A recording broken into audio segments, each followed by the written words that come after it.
Hello, I'm Jonathan. I'm Amanda.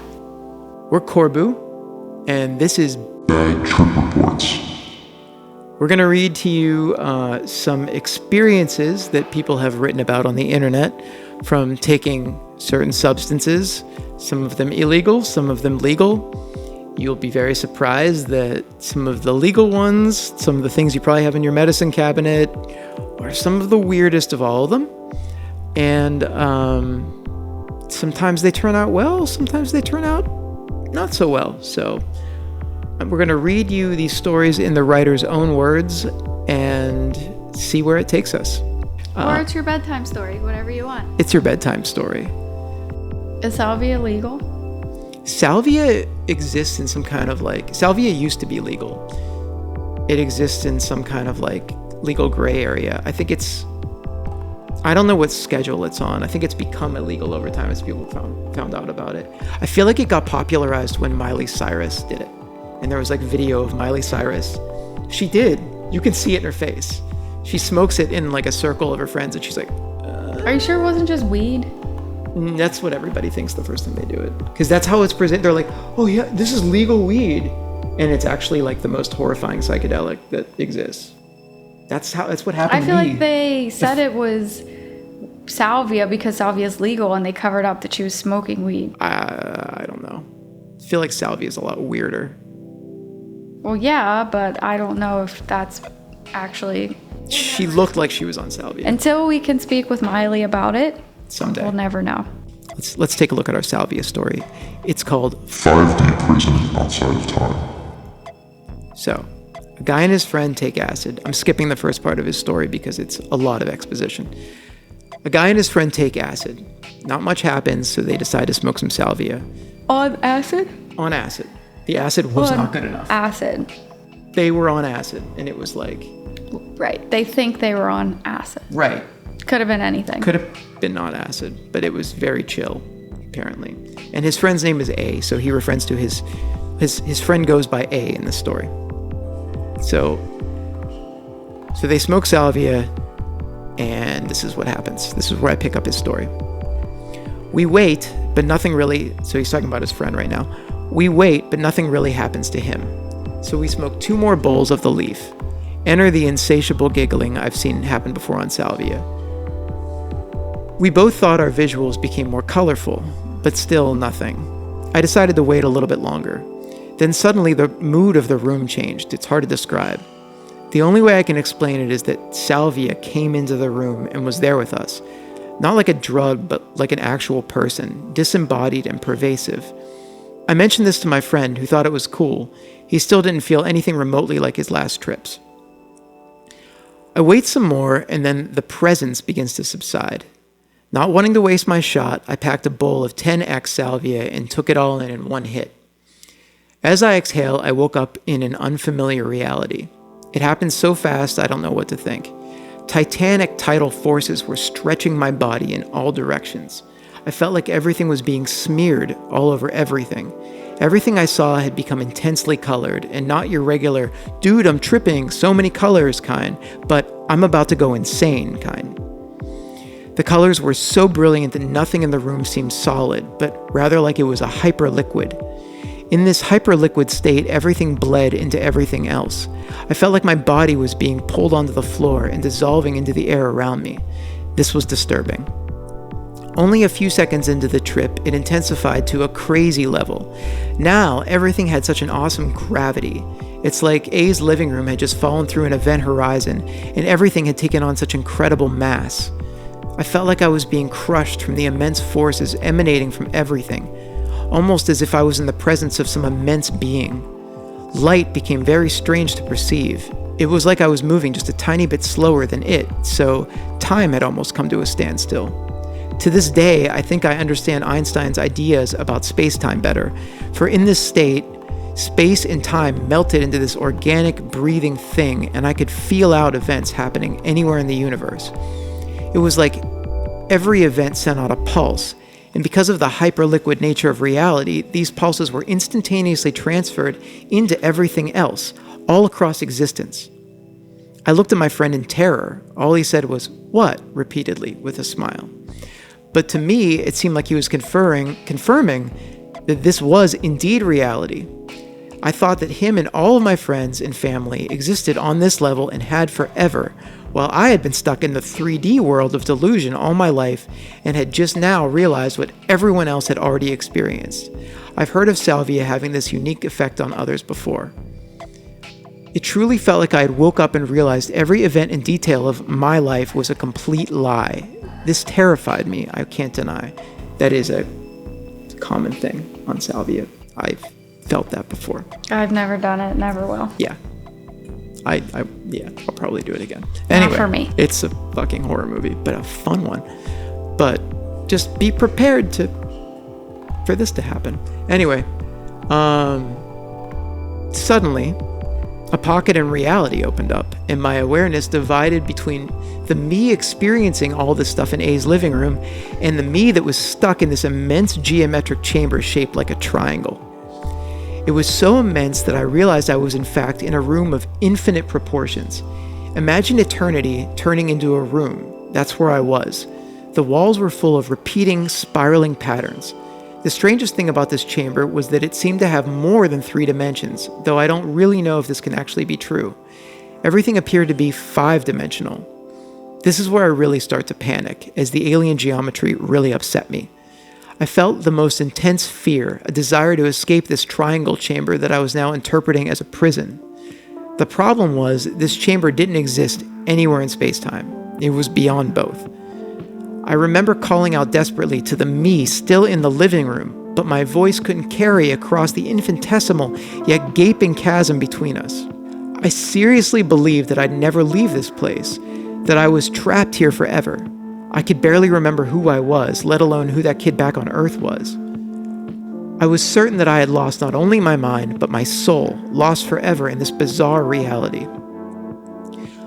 Then I started to focus on the me inside the chamber instead of trying to get back to my body still on Earth. I proceeded to experience the most intense feeling of knowledge as I realized that this chamber was really the intersection of countless parallel realities, and this person inside the chamber was the intersection of all the parallel selves I had in all the parallel worlds I existed in. I had, in an instant, become a conglomerate of parallel minds, all perceiving as one.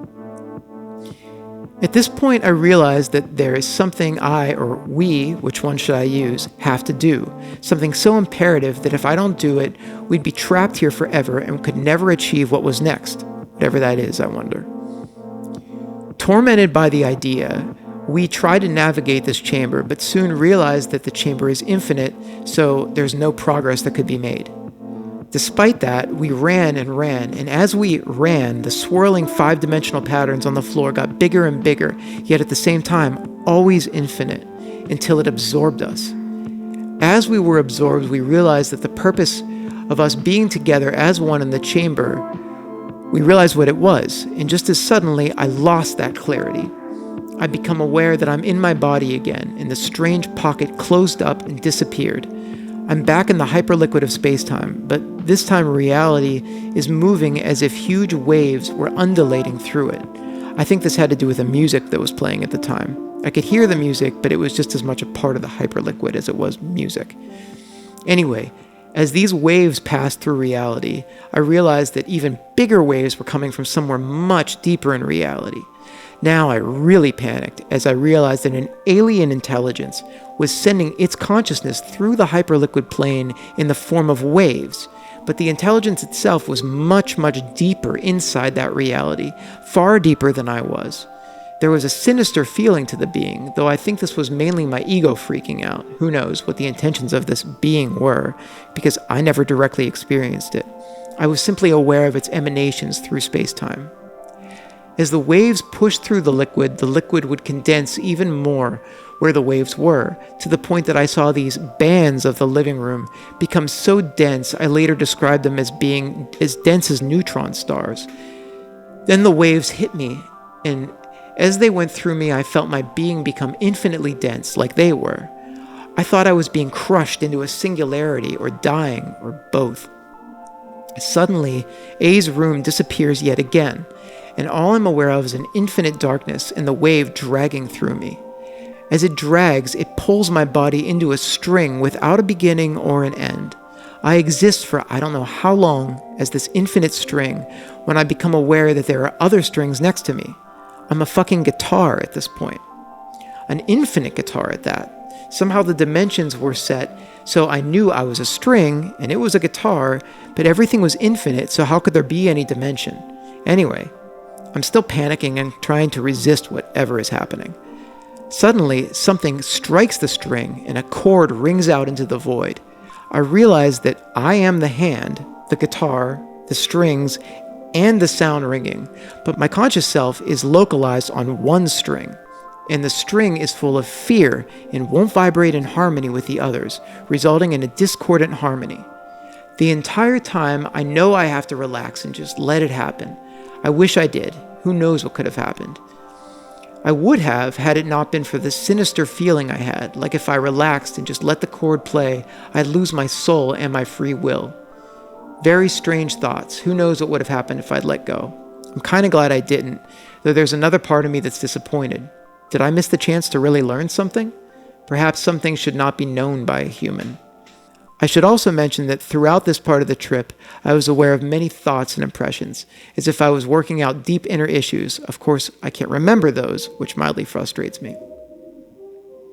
Regardless of what would have happened, I leave this place after another eternity, and I'm back in the hyperliquid, but this time it's less liquid or hyper and more like the living room.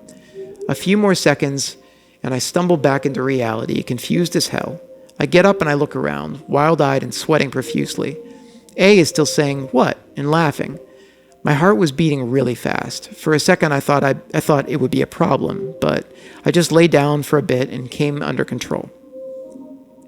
For 30 minutes, I could only say, "Holy shit, what the fuck, oh my god." I'm finally able to speak English somewhat fluently and ask A what happened. He says I just zoned out for 2 or 3 minutes and looked scared the entire time, grabbing my sides and looking to the side a lot, which of course, I don't remember at all. 2 or 3 minutes. I couldn't believe him, but he insisted. How long it took, I don't know. If there's ever a next time, I'll be sure to bring some kind of timer. In the end, I can't really say it was a bad trip at all. Had I been prepared, this could have been something more productive, and I might have been able to go with it more. It caught me totally by surprise, which is what I think contributed to the fear. Who knows what would have happened if I'd let go? It could be a mystery for the rest of my life. And that's Salvia.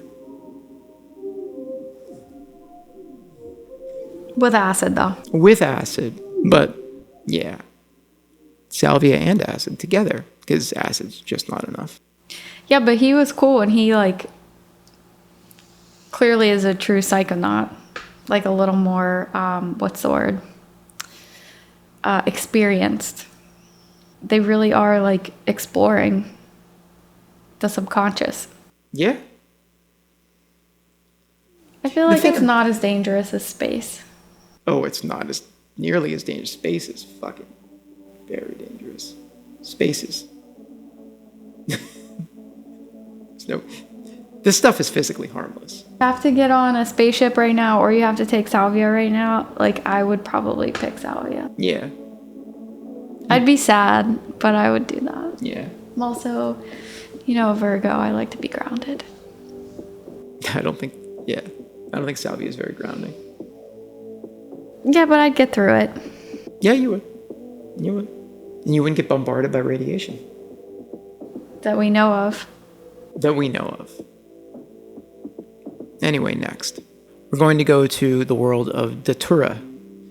Datura, as far as I know, is, it's a weird one. It's a plant that supposedly witches used to use in Salem era, go into the woods and boil some stuff in a pot and hallucinate traveling on brooms. And I don't know if any of that's true, but it fits the stories, so I don't know. Anyway, Datura. This story is called World of Pain. The narrator starts, "Well, where should I start? I'm going to try to make this as easy to follow as possible. I hope I can actually do that because I can barely follow it myself. I recall my friend David telling me about Angel's Trumpet and how cool it was. but I guess he left out all the bad stuff that he saw. I had come across the plant itself many times, not knowing what it actually was.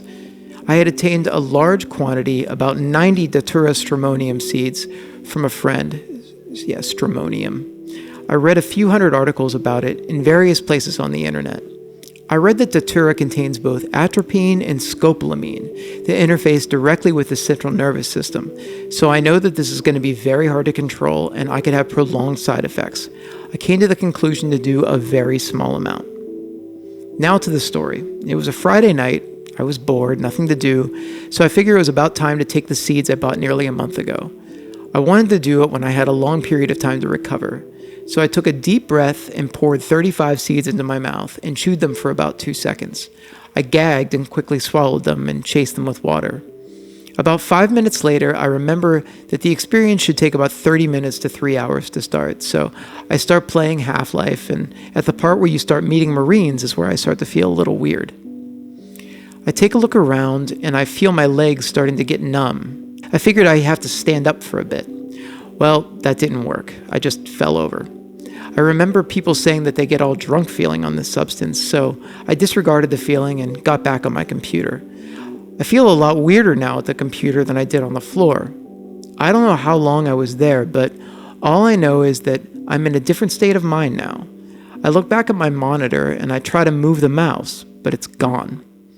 After some time trying to find it, I give up and I just use my keyboard. All I wanted to do is play some music, so after like 60 Control-Alt-Deletes, I come to the conclusion that my computer's frozen, so I restart. Nothing happened. I do it again and again, and finally it starts. I'm not sure if this was just the Datura or my computer was messed up. Anyway, the computer started, and I forgot my password, and I'm so mad, all I want to do is play some music. So I punch the keyboard. It works, but the sink starts to spray water all over the place. I'm a bit confused, and I go to turn off the sink. As soon as I hit the tile, it turns off. What do you think he means by as soon as I hit the tile? I have no idea. Like, is he like pounding? Like, I don't know. Keep going. Okay, all right. As soon as I hit the tile, it turns off. I do a little dance back and forth from the carpet to the tile, turning the water on and off. It was so funny to me. But then it doesn't stop.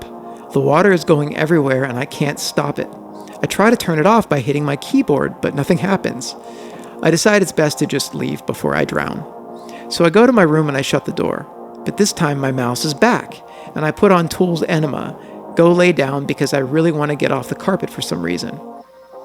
I lay down and my pillow is getting me angry. It keeps blocking the music, so I try to get rid of it by putting it in my closet, and I go back to lying down, trying to figure out what music is playing. I get up to check the song on the playlist, but the mouse is gone again, and I decide that it's Jason's fault. Who's Jason? Well, Jason is a friend that lives in Texas, and I have to find him to get my mouse to come back. So I asked my roommate for $16 to fly to Texas. He told me that I wouldn't stop asking him for the money. He explained that a plane ticket to Texas would cost like $400, and I told him, "No, I have a guy who stole a plane. He's waiting outside for me. All he wants is $16 and a pack of cigarettes, and he'll fly me to Texas." Well, I don't remember when or how I get back into my room, but I did, and I couldn't get out. My roommate probably locked me in. I look around and I have these crazy twisty posters. I pull them off the wall and I throw one of them, and now I'm outside. I see the plane just about to take off. Then I just sit down on a bench and another plane lands. And then there's Jason with my mouse in his hand, and I'm so happy. But when I go up to him, he gets very mad at me because he had to pay the guy $16, and he smashes my mouse and kicks me in the knee, and I fall down again. I look back up and I'm in my room again. And at this point, I'm very scared because for a second, everything's the same, and my arms are stuck inside my shirt, and I need to get them out to stop the walls from getting any closer. I rip off my shirt and I throw it, and I'm leaning on the wall and trying to get the wall to stop it from crushing me and everything else in my room like a garbage compactor. Well, I wasn't strong enough, and I was crushed. I appear in my old house in Tampa, and my friend that died like 2 years ago is there, and I'm a ghost, and we talk for a while, and he's really mad at me. He says that I killed him, but I didn't, and he casts me to hell. This is where it gets bad. I'm in a room where the corners of the room are flashing bright red, and every time they flash, it hurts a lot. I cover my eyes, but nothing I can do stops the light. I can see it in the same spot no matter what I do, eyes open or closed. And my friend's parents are there, and they're yelling at me and crying, saying that I killed their son. They're hitting me with those glow wands from Demolition Man.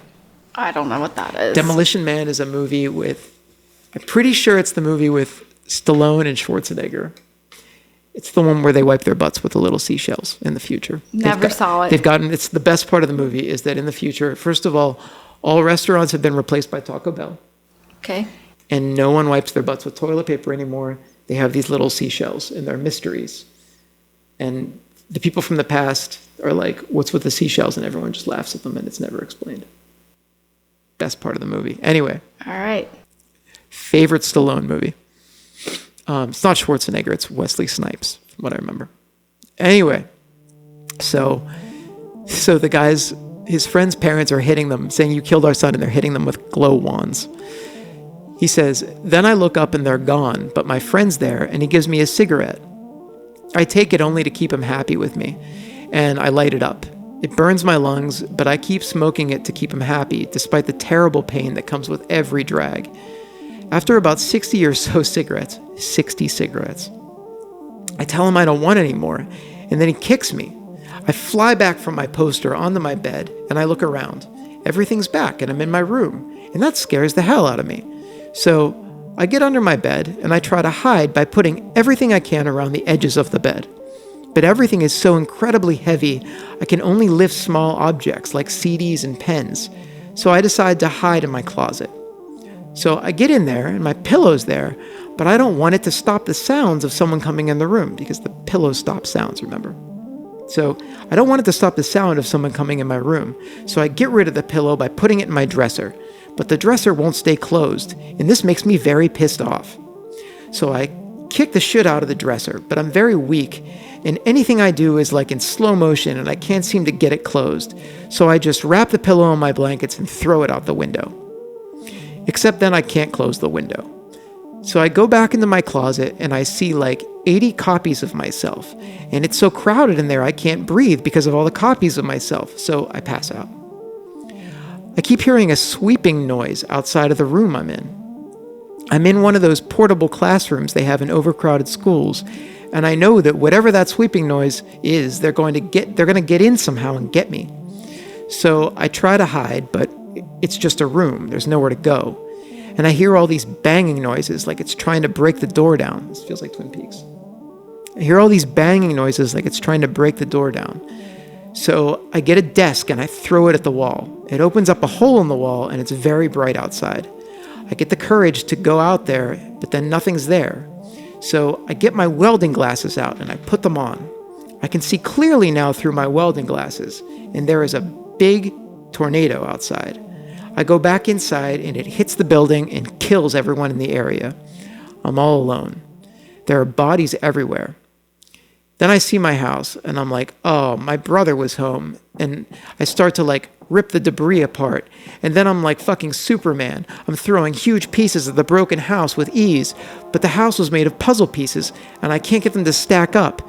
They kept falling back over onto the piles.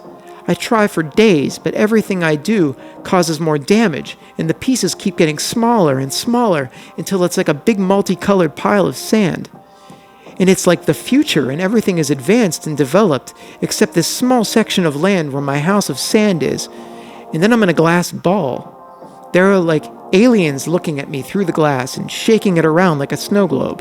One of the alien kids turns it over, and the house of sand falls on top of me, and I suffocate. I wake up to my roommate yelling at me, asking me why am I in his closet, and why did I throw his pillow out the window. I try to tell him that the pillow is going to stop the sound, but he can't understand. So he explains to me that I must be high, and he thinks I'm on acid. I tell him acid is not good for him, and that he should try something that I have. I hand him an empty bottle labeled Datura, and then it all hits me. It was just a very bad trip. So I call my parents, and they're a little confused as to why I'm asking if they're okay. So I hang up and I go take a shower, trying to get back to normal. It took about 6 to 8 weeks before I could actually see straight and sleep regularly and not expect to be killed at any moment. These are hard to understand because you're like, what is real and what is not? Are they hard to understand? Yeah, but like, what if some of that was actually real? Well, I mean, I think they're dreams. Yeah, but she. He. So far, these have all been male protagonists. They threw the pillow out the window and that actually happened. was in a closet. So I don't know. That's true. Like, what was the water? This was the first one. This was the first one where you could see him like working through stuff. Like you could see like real issues coming up, and like, I don't know, the thing with his brother and like his dead friend, and his parents saying you killed him, and like, not that he killed his friend, but like there's guilt in there, and the thing about the house, and like he just can't keep it together, you know? Yeah, it's wild.